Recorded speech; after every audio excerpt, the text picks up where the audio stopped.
어느새 벌써 올해의 마지막 주일이 되었습니다. 신년 예배를 드린 지가 엊그제 같은데 마지막이 있다는 것 참 감사한 일입니다. 왜냐하면 우리가 평가를 내리고 그 평가에 근거해서 다시 시작할 수 있기 때문입니다. 혹 좀 잘못 살았더라도 마지막에 있기 때문에 우리가 청산해버리고 다시 출발할 수 있기 때문입니다. 저는 늘 마지막을 주신 하나님을 찬양합니다. 하루를 주시고 한 주간을 주시고 한 달을 주시고 한 해를 주신 주님을 찬양합니다. 아마 새 출발하라는 주님의 말씀이 아닌가 그렇게 늘 교훈받고 있습니다.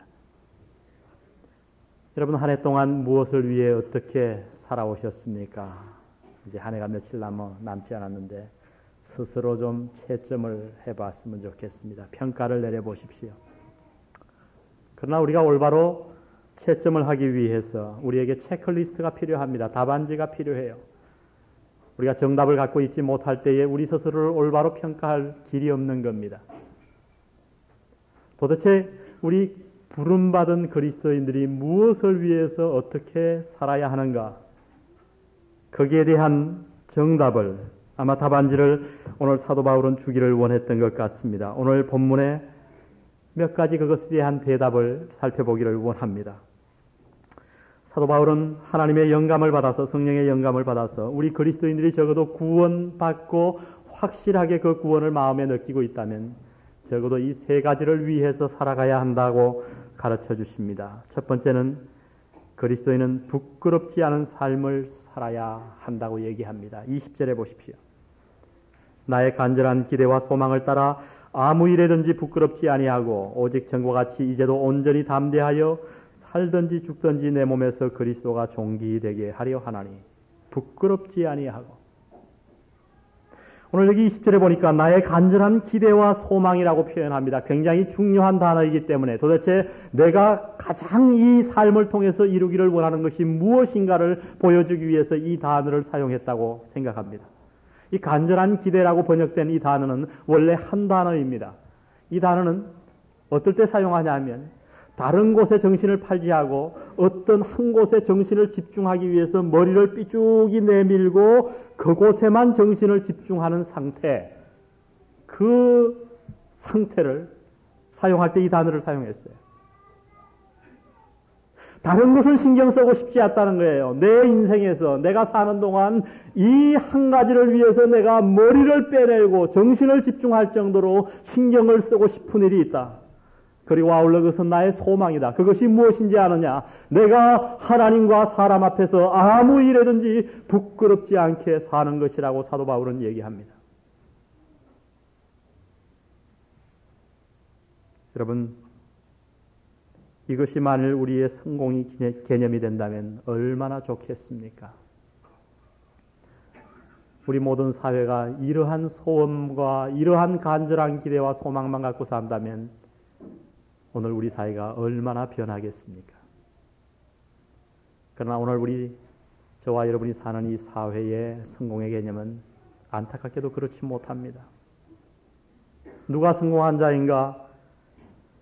성공의 촛대와 개념을 얼마나 돈이 많은가로 재고 있습니다. 얼마나 가문이 좋은가?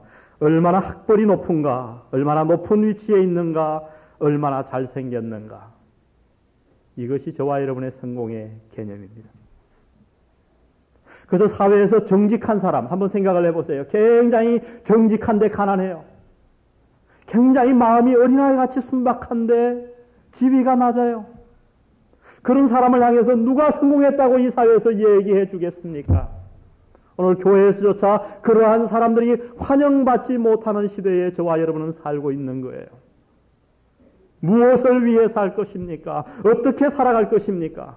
그러나 사도 바울은 전혀 다른 각도에서 인생을 보고 있는 겁니다. 하나님의 눈으로 본 것입니다. 얼마나 많은 돈을 벌었는가, 얼마나 많은 권력과 얼마나 많은 명예를 차지했는가가 중요한 것이 아니라 사도 바울에게 중요한 것은, 사도 바울이 가장 원했던 것은 아무 일에든지 부끄럽지 않은 삶을 사는 것이었다고 하는 것입니다.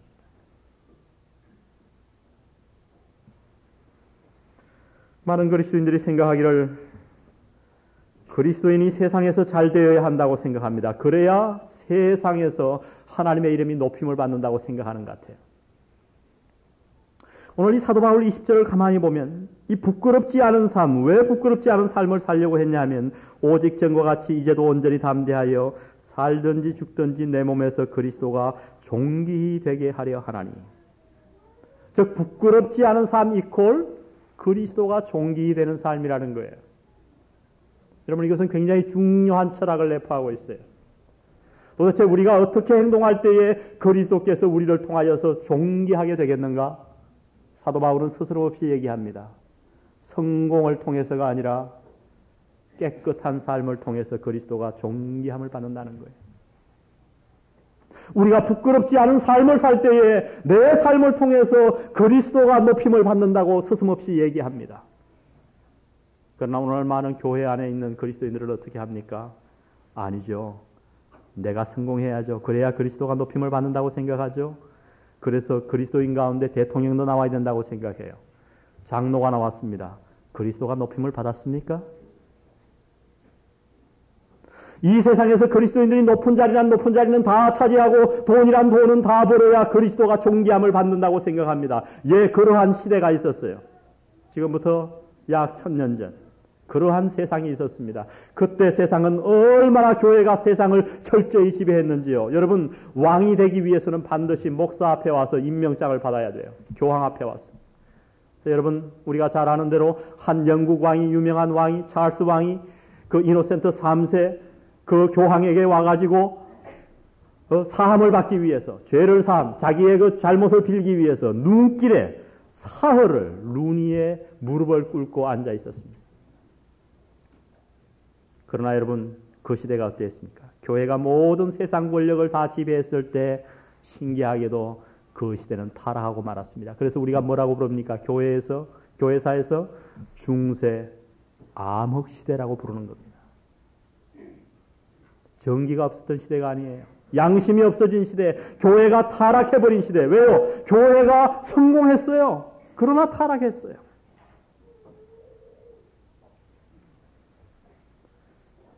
그리스도께서는 우리의 성공으로 인해 존귀히 되지 않습니다.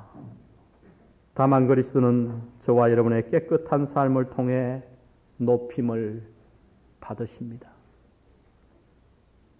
여러분 19절을 들여다보십시오. 19절은 상당히 해석하기 어렵습니다. 그러나 제가 여러분의 눈을 좀 띄워드리기를 원합니다. 이것이 너희 강구와 예수 그리스도의 성령의 도우심으로 내 구원에 이르게 할 줄 아는 거로. 이것이 이 19절이 어려운 이유는 이것이 뭐냐는 거예요. 도대체 이것이. 19절을 짧게 줄이면 이것이 내 구원에 이르게 할 줄 안다는 거예요. 이것이 뭐예요? 이 말은 다른 말이 아니라 이것이라고 하는 것은 앞에 있는 모든 사도 바울의 고난을 얘기하는 거예요. 사도 바울이 감정적으로 마음적으로 어려웠고 우리가 지난 시간에 배웠듯이 참 육체적으로 어려웠고 경제적으로 어려웠고 굉장히 어려웠단 말이에요. 미래를 예측할 수 없었단 말이죠. 너무 많은 고난이 있었단 말이죠. 이러한 사도 바울의 고난이 내 구원을 이루게 한다는 거예요. 이 구원이 뭐냐는 거예요. 두 번째 어려운 해석은. 어떤 사람은 이것을 사도 바울의 로마 감옥에서부터의 석방이라고 얘기합니다. 그러나 본문에 맞지 않는 것 같아요. 여기에서 말하는 구원은 다름 아닌 우리의 신분적 구원도 아니고 궁극적 구원도 아닌데 제가 볼 때에 아마도 성화적인 과정적인 구원 같습니다. 우리가 예수 그리스도를 내 마음의 구세주로 영접한 그날 내가 신분적으로 구원받습니다. 그러나 구원은 그것을 끝이 아니에요. 그 다음 하나님의 아들이 신분적으로 되었으면 하나님의 아들답게 자라나야 합니다.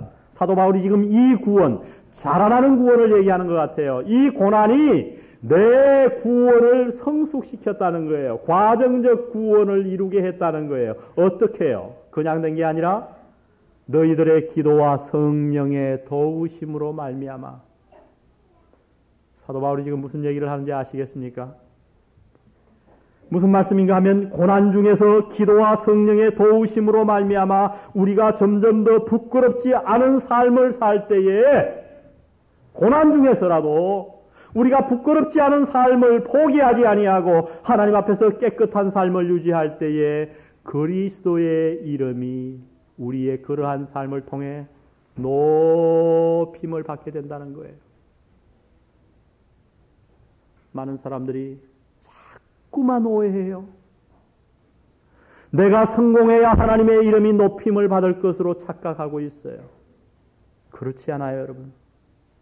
환경이 중요한 게 아니에요. 내가 건강해야 하나님의 이름이 나를 통해 높임을 받습니까? 아니요. 내가 병들었을 때도 하나님의 이름이 오히려 높임을 받을 수 있어요. 어떻게 할 때요? 내 환경이 나쁘고 내 몸이 병들고 내 주위의 모든 것들이 나를 압박하는 낙심 가운데 있는 믿지 않는 사람들이 볼 때 형편없는 것에 처해 있다 할지라도 내가 그 가운데서 부끄럽지 않은 삶을 계속해서 하나님 앞에 살아갈 때에 그리스도의 이름이 나를 통해 높임을 받을 줄 믿습니다.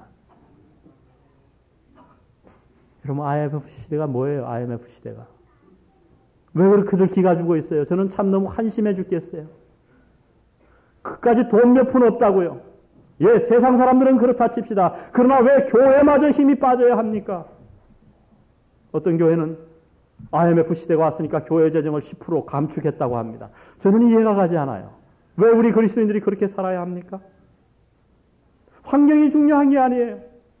세상은 그렇게 살려 하더라도 저와 여러분은 전혀 마음의 동요 없이 오히려 주님을 위해서 더 많이 봉사하며 더 많이 헌금하며 더 많이 남을 도우며 더 많이 남을 사랑하며 살아야 될 줄 믿습니다. 여러분, 세상이 어두울 때 여러분 좀 미소를 띄우십시오. 여기다 IMF라고 써갖고 다니지 마시고 여기다가 좀 미소를 띄우세요. 아, 믿는 사람이 틀리구나 얘기 나올 게 아닙니까? 오늘 우리는 세상의 잘못된 성공의 개념에 젖어 살고 있습니다. 저는 이것이 얼마나 심각한지 몰라요. 저는 심각하게 얼마 전까지 우리 집사람과 저기 시골을 좀 돌아다녔습니다. 그러면서 제 마음에 늘 입버릇처럼 약 한 달간 한 소리가 뭐냐면 시골 가서 살고 싶다. 시골 가서 살고 싶다. 제가 한때 정말 목회를 다 그만두고 이제 제 고비를 지났으니까 말씀드리지. 영안교회고 뭐고 다 그만두고 아이들 데리고 시골 가서 살까를 심각하게 연구했더랬습니다. 책도 사다 읽고요. 교회가 나빠서가 아니에요. 이 세상의 성공의 개념이 싫었기 때문에. 도대체 성공이라는 게 뭐예요? 왜 사람들이 무엇을 위해서 그렇게 달려나가는지 알 수가 없어요. 세상은 그렇다 치고 교회는 그러지 말아야 되는데 만나는 교인들마다 그 마음속에 소원이 뭔지 아세요? 성공하는 거예요. 성공하는 거예요. 사랑하는 성도 여러분, 우리의 소원을 바꾸십시다. 우리의 간절한 기대를 바꾸십시다. 사도 바울이 뭐라고 얘기합니까? 나의 간절한 기대와 소망이 뭔지 아느냐? 그것은 다름 아닌 이 세상에서 내가 뭘 잘 사는 게 아니고 아무 일에든지 부끄럽지 않은 삶. 내가 부끄럽지 않은 삶을 삶으로 내 삶을 통해 그리스도가 높임을 받는 것이 그의 소원이라고 얘기합니다. 이것이 저와 여러분의 소원이 되기를 간절히 바랍니다.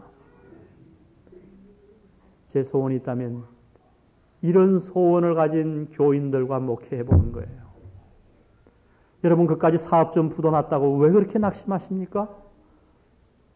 여러분이 1년 동안에 하나님 앞에 죄 지어서 부끄럽게 산 것을 가지고 그렇게 고민하셨더라면 우리의 영적 생활이 어찌 여기에 머물러 있겠습니까? 뭔가 잘못돼도 우리가 잘못 달려나가고 있다고 하는 거예요. 조금만 주머니에 돈이 떨어지면 낙심합니다. 그러나 한 주간 동안 주님 앞에 잘못 산 것은 전혀 낙심하지 않아요. 무엇을 위하여 어떻게 살아야 하는가? 오늘 성령 하나님은 우리에게 사도 바울을 통해 가르쳐 주십니다. 그리스도인은 하나님 앞과 사람 앞에 부끄럼 없는 삶을 살아야 합니다. 두 번째, 그리스도인들은 천국을 사모하며 살아야 합니다. 23절을 보십시오. 내가 그 두 사이에 끼었으니 떠나서 그리스도와 함께 있을 욕망을 가진 이것이 더욱 좋으나, 정신을 차려서 잘 보셔야 됩니다. 여기 중요한 단어가 몇 개가 나오는데, 끼었으니, 그 다음 떠나서, 더욱 좋으나, 이런 단어들이. 우리 한국교회에 굉장한 장점이 있었다면 그것은 다름 아닌 주님을 굉장히 사모하는 거였어요. 천국을 사모하는 신앙. 왜 그랬는가? 아마 6.25 사변 직후에 이 땅이 너무너무 삶이 어려우니까 사람들이 천국을 소망했던 것 같아요. 그런데 언제부터인가 천국을 소망하는 게 유치한 신앙이 되어버렸어요. 사람들이, 어떤 목사님들은 그것을 공격조차 했습니다. 왜냐하면 현세 도피적인 신앙이라고 정의를 내린 거예요. 예, 맞아요. 우리의 신앙이 현실 도피적이 되어서는 안 됩니다. 그러나 여러분, 천국에 대한 소망은 우리가 결코 포기할 수 없는 중요한 신앙의 내용인 것입니다. 우리가 이 땅과 천국을 선택할 때에 어느 것을 선택해야 되는가? 당연히 천국을 선택할 수 있어야 돼요. 그런데 오늘날 그렇지 않아요. 오늘 여기 재미있는 단어, 끼었으니 하는 이 단어가 어떤 뜻인지 아세요? 여기 끼었으니. 제가 연구해 보니까 수네코마이 하는 이 단어는 양쪽에 큰 골짜기가 있어갖고 오도 가도 못하는 상황. 그러니까 앞쪽으로 가든가 뒤쪽으로 가든가 그것밖에 못해요. 선택의 여지가 없어요. 골짜기가 이렇게 있었어요. 그 다음에 적군에 의해서 포위됐을 때, 외부의 힘에 의해 완전히 지배당했을 때를 얘기하는 거예요. 사도 바울이 지금 뭔 얘기를 하면 이 두 사이에 끼었다는 거예요, 내가. 다른 것은 끼지 않았는데 이 두 개에 꽉 끼었어요. 그 두 개가 뭐냐면, 하나는 죽고 싶은 생각, 즉 천국에 가고 싶은 욕망과 그 다음 이 땅에 남아있어야 되겠다는 생각, 그 두 사이에 꽉 끼어 있다는 거예요. 여러분, 왜 사도 바울이 이 두 사이에 끼어 있었냐면, 천국에 가는 것은 굉장한 이점이 있어요. 뭐냐면, 감옥 생활 안 해도 되죠. 이제 안 아파도 되죠. 두드려 맞지 않아도 되죠. 고난 안 받아도 되죠. 천국에 가기만 하면 주님과 함께 살죠. 얼마나 좋겠어요. 그러니까 굉장히 천국에 가고 싶었단 말이에요. 그러나 자기가 천국에 가면 하나의 단점이 발생합니다. 그건 뭐냐면, 이 빌립보 교인들을 누가 양육할 겁니까? 이 시비레들에게 누가 복음을 전파할 겁니까? 이 신약 성경을 누가 완성할 겁니까? 자, 이를 생각하자니 남아 있어야 하겠고, 내 마음대로 소원을 따라서 행하자니 천국에 가야 되겠고, 이 두 가지 생각 사이에 자기가 꽉 끼어 있었다는 거예요. 그런데 뭐라고 표현하냐면요, 중요한 것은 24절, 23절을 다시 한번 보세요. 그리스도와 함께 있을 욕망을 가진 이것이 뭐하나? 더욱 좋으나. 머치모아 베럴. 뭐냐면 어느 정도 좋은 게 아니라, 요만큼 더 좋은 게 아니라, 자기는 살아있는 것보다 죽는 게 훨씬 더 좋다라고 얘기합니다. 사랑하는 성도 여러분, 이것이 그리스도인의 삶의 자세가 되어야 할 줄 믿습니다. 여러분, 하루라도 더 살려고 바둥대지 마세요. 그냥 죽을 때 신방 가보면요, 막 손부 떨고, 목사님 살려주세요. 한 달만 더 살고 싶습니다. 기도해 주세요. 이러는 사람들 보면요, 그 정말 구원받았는가 한번 확인해 봐야 돼요. 그럼 뭐 그렇게 더 살라고 그래요? 그건 뭔가 좀 잘못된 거예요. 지금 신앙이 잘못된 거예요. 여러분, 사실 뭐가 더 좋아요? 이 땅에 오래 사는 게 좋아요? 천국에서 오래 사는 게 좋아요? 하루라도. 이렇게 비유해 보세요. 자, 우리가 지금 24시간을 보내야 됩니다. 그런데 한 가지 방법은 삐쭉삐쭉한 가시가 나 있는 곳에 서 있는 거예요. 하나는 피고 아주 푹신한 침대 위에 누워 있는 거예요. 우리 보고 선택을 하라 그럽니다. 네 마음대로 24시간 가운데 가시밭에 1시간 있으려면 침대에 23시간 있을 수 있고, 네가 가시밭에 7시간 있으면은 몇 시간이에요? 또 17시간 있을 수 있고, 선택을 하라고 했다고 칩시다. 그러면 어떻게 선택하겠어요? 당연히 침대 위에 누워 있는 거 선택해야 되잖아요. 근데 어때요? 그거 하루 더 살랐고, 보약 먹고, 그냥, 몸이라 그러면 난리에 난리. 별걸, 군뱅이를 먹다 못해서 요새는 곰의 간에다가 파이프를 넣어놓고 그걸 빨아먹는다며요, 웅담을. 그러는 사람 여기 있습니까, 혹시?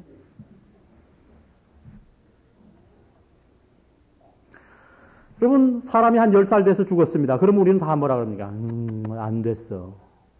그렇게 얘기합니다. 그거 다 불교적인 생각이에요. 유교적인 생각이에요. 여러분, 우리 기독교적인 생각으로 보면 빨리 죽으면 죽을수록 여러분 좋은 거예요. 아멘? 사도 바울이 지금 그랬단 말이에요. 죽는 것 자체는 나쁘지만은 왜 죽음을 그리워했냐면, 죽음을 통해서만이 그가 천국에 갈 수 있기 때문에. 이 고난의 세계를 벗어나서 주님과 함께 영원히 거할 것을 사도 바울이 알았기 때문에 뭐라고 얘기하냐면, 내가 이 두 사이에 끼었단 말이에요. 살고 싶은 생각과 죽고 싶은 생각 두 사이에 끼었는데 내가 죽어서 하늘나라에 가는 것이 훨씬 더 좋다라고 얘기하는 겁니다. 여러분, 우리가 잘 아는 평생 기독교를 비판하며 프랑스 철학계를 이끌어왔던 프랑스의 계목 철학자 볼테르, 여러분 잘 아시죠? 볼테르.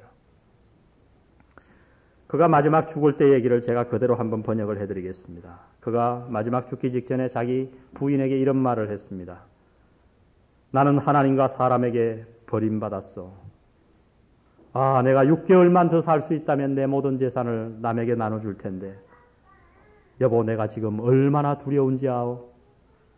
나는 아마 지옥으로 가게 될 것이요. 그리고 또 괘씸한 건 그 다음에 뭐라고 하냐면 당신도 가게 될는지 모르오. 그러고 죽었어요. 누구의 말이라고요? 프랑스의 유명한 철학자 볼테르의 말입니다. 그렇게 기독교를 비판하고 마지막에 하나님 두려운 것을 알고 지옥 갈 것을 얘기하고 죽었어요. 영국의 유명한 철학자 토마스 홉스 이렇게 얘기했습니다. 임종시에 하루만이라도 더 살고 싶다. 내 앞에 놓인 죽음 너머의 저 세상이 두렵구나. 저 세상을 조금이라도 들여다볼 수 있다면 좋으련만 저 모르는 세상 속으로 그냥 덥석 뛰어 들어가야 하다니. 그러고 죽었어요. 그러나 여러분, 아무도 알아주지 않는 참으로 가난하게 평생 병들고 고난받으며 살아왔던 버마 선교사 저더슨, 그는 이렇게 임종시에 얘기했습니다. 주위 사람에게 물었어요. 여러분, 지금 내 기분이 어떤 줄 압니까? 그러니까 모인 사람들이 죽을 맛이겠지 뭐. 차마 그 얘기를 할 수 있습니까? 그래서 모르겠습니다. 이랬더니 지금 내 기분이 방학 내내 집에 갇혀 있다가 책가방을 메고 학교에 가는 학생의 심정이요. 요새 학생들은 이거 이해 못할 거예요. 학교 가면 맨날 두드려 맞고 하루 종일 공부하고 얼마나 지겹습니까? 그러나 우리 어릴 때, 제 어릴 때만 해도 여러분, 집에 있는 게 얼마나 지겨워요. 저는 방학이 그렇게 지겨웠어요. 빨리 개학을 해야 학교 가서 놀 텐데, 학교 운동장에 가서 여자들 고무줄 하는 거 칼로 끊어다니면서 도망도 다니고 구슬치기도 하고. 여러분, 놀 게 다 학교에 있잖아요. 그러니까 방학이 지겹단 말이에요. 겨울 방학이 언제 끝나나. 아마 이 저더슨 당시에도 그랬겠죠. 그러니까 이 사람이 그렇게 표현을 한 거예요. 지금 자기가 막 죽어가는데 이 기분이 어떠냐 하면 아이가 오래 집에 갇혀 있다가 이제 가방을 메고 학교로 가는 그런 기분 같다고 표현을 했습니다. 여러분, 우리가 잘 아는 D.L. 무디는 임종시에 이렇게 얘기했습니다. 하늘이 열리는구나. 이것이 죽음이라면 죽음은 얼마나 아름다운고 하나님이 나를 부르신다. 나는 가야 해. 그랬더니 그 아들이요. 아버지가 죽는다 그러니까 말려야 될 거 아니에요. 그래서 아버지 아닙니다. 아버지는 지금 꿈을 꾸고 계신 거예요. 아버지는 돌아가시지 않아요. 그때 무디가 이렇게 얘기합니다. 아니야. 얘야, 내가 지금 꿈을 꾸고 있는 게 아니란다. 나는 지금 천국문 앞에 와 있다.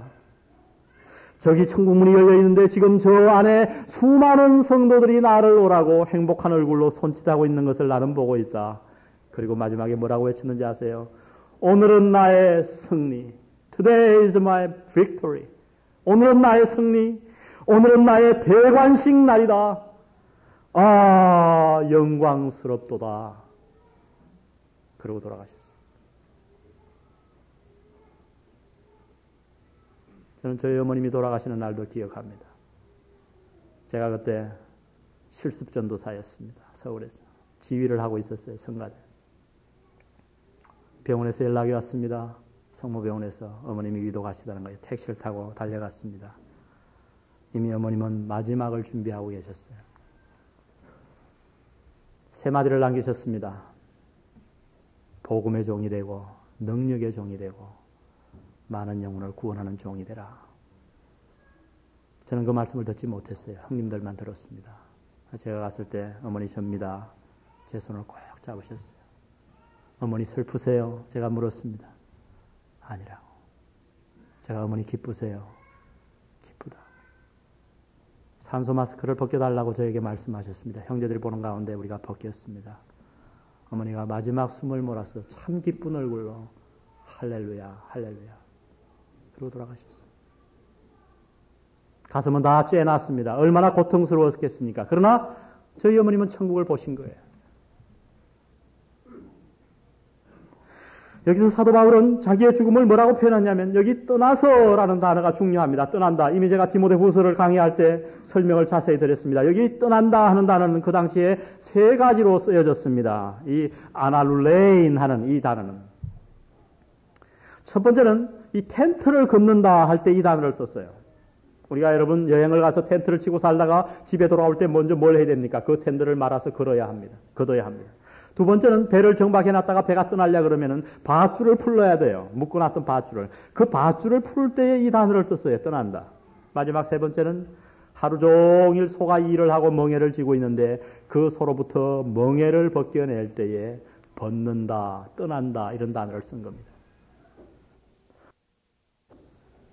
사도 바울은 죽음을 고통으로 보지 않았습니다. 저주로 보지 않았어요. 사도 바울에게 있어서 죽음은 이 세상의 나그네 생활을 청산하고 본향으로 돌아가는 것이었어요. 사도 바울에게 있어서 죽음은 이 세상을 떠나 천국으로 항해하는 출발이었습니다.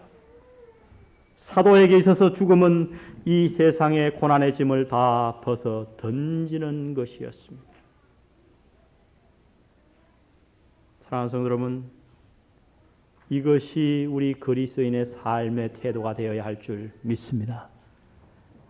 이 땅에서 조금 편하게 살고 이 땅에서 조금 더 건강하게 살고 예 물론 중요합니다. 그러나 그것이 지나치게 중요해져 버렸어요. 천국보다도 중요해져 버렸어요. 이것이 문제예요. 회복하셔야 합니다. 여러분 이 땅에 사는 삶 나그네 인생입니다. 약간 덜 먹고 살면 어떻습니까? 더 남루한 옷 입고 살면 어떻습니까? 차 안 타고 다니면 어떻습니까? 고생 좀 하고 살면 어떻습니까? 그것이 여러분의 목적이 되지 않기를 바랍니다. 천국을 목적하여 살아야 합니다. 저 천국을 가기 위해서 사도 바울의 표현처럼 내가 두 사이에 끼었는데 이 죽음, 천국에 가는 것이 훨씬 더 좋다고 하는 고백을 저와 여러분이 다 같이 하실 수 있기를 주의 이름으로 축원드립니다. 이렇게 될 때 우리는 환경을 극복할 수 있는 거예요. IMF 시대 가볍게 넘을 수 있는 거예요. 부도 괜찮은 거예요. 아, 맞을만 하구나.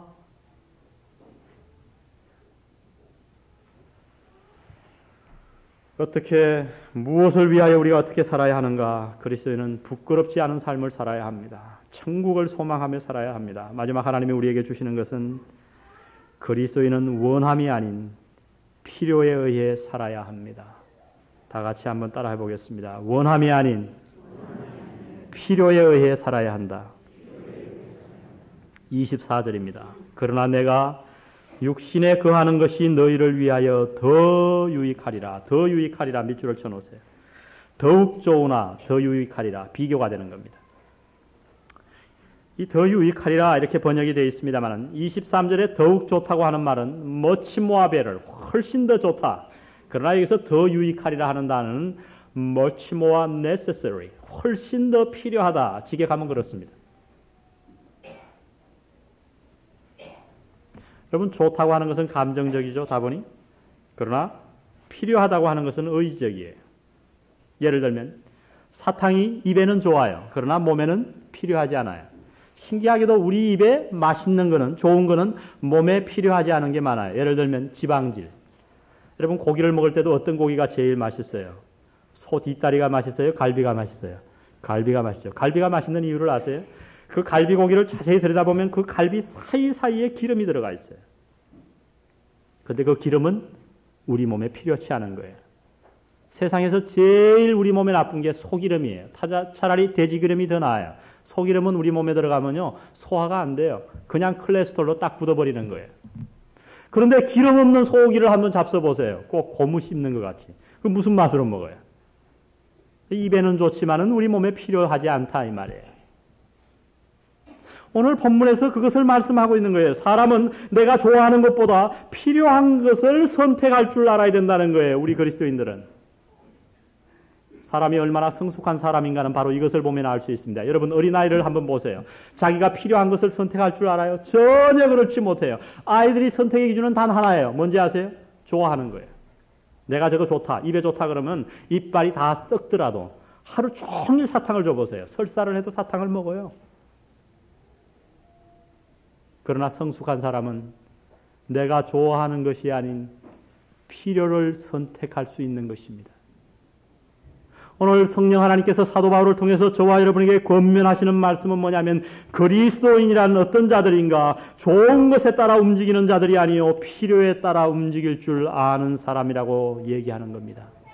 사도 바울은 지금 뭐라고 얘기합니까? 내가 죽어서 천국에 가는 것이 훨씬 더 좋지만은 그러나 내가 이 땅의 고난 중에서라도 머물러 있는 것이 너희에게 더 필요하기 때문에 내가 머물러 있다고 고백합니다.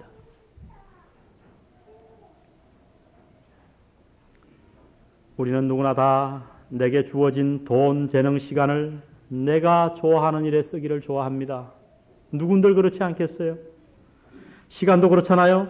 어디에 시간을 보내고 싶어요? 내 여가 시간에 내 마음대로 TV도 보고 쾌락도 누리고 뭐 골프로 치러 나가고 다 그런 데 시간을 쓰고 싶은 거예요. 그건 목사님 저도 마찬가지예요. 아, 목사님은 새벽 기도나 뭐 설교 시간이 즐겁겠지.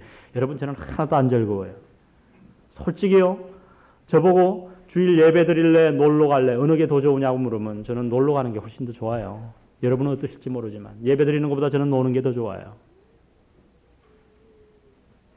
돈도 그렇잖아요. 어디에 돈을 쓰고 싶을까요? 내가 좋아하는 옷 사고 내가 좋아하는 음식 사 먹고 내가 좋아하는 쾌락 누리는데 내 돈을 쓰고 싶어요. 그것은 우리의 좋은 것이에요. 그런데 우리는 어떻게 합니까? 이 여가 시간을 놀러 가야 되는데 주일 예배에 나와서 그냥 나오나요? 회사 가면 부장님 이럴 뿐이 앞에 들어와 갖고 수위처럼 차량 안내하고 있어요. 차량 안내해주고 집에서는 식모 두는 사람들이 여기 와가지고는 뭐 합니까? 설거지 하루 종일 설거지하고 요새 어떤 분 보면요 제가 불쌍해 못 견디겠어요. 우리 교회 파출부로 저분이 취직했나 싶을 정도로 일주일에 사흘 나흘을 나와갖고 부엌에서 살더라고요. 갈 때는 그냥 허리가 아파갖고 끙끙거리면서 가고요. 왜 그렇게 해요? 그것이 우리에게 좋은 일은 아니지만 필요한 일이기 때문에 하는 줄 믿습니다. 그리스도인이란 어떤 사람인가? 내가 하나님께서 내게 주신 필요한 일 때문에 내가 좋아하는 것을 절제할 줄 아는 사람이 그리스도인이라는 거예요. 우리의 시간을 필요한 곳에 바칠 줄 알아야 합니다. 우리에게 주신 돈을, 헌금을, 재물을 필요한 곳에 투자할 줄 알아야 돼요. 우리에게 주신 재능을 필요한 것을 위해 쓸 줄 알아야 됩니다. 내 명예를 위해서, 나를 위해서 쓰기보다 필요한 일에.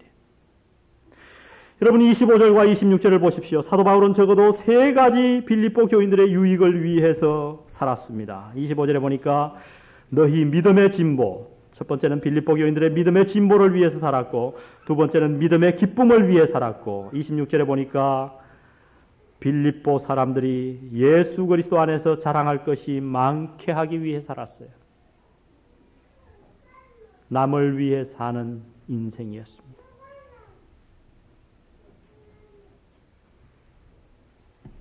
이제 97년이 사흘밖에 남지 않았습니다. 이 시간 스스로에게 질문해 보시면 좋겠습니다. 여러분의 원하는 것이 무엇입니까? 여러분은 여러분의 원하는 것, 좋아하는 것, 어느 것에 시간과 돈과 재능과 정열을 투자해 오셨습니까?